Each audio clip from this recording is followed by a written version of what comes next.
mashinalarimizni high-tech fason deb nomlanadi. Xudo xolisa balki xonadonimizga o'rnatib berdik.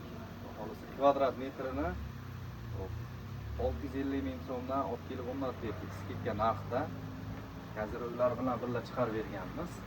Lazer fason yonlariga e'tibor beraverasiz. Avvaldan bitta full holatda rezinkalarni qo'yib, taglariga shvellar, yonlari 8x8. Ichki profillari 6x4 rul stenkasidan bo'ldi. Aloqaga chiqaverasiz. Ekranda nomerlarimiz chiqadi. Butun O'zbekiston bo'ylab yetkazib ustonovka qilib beramiz.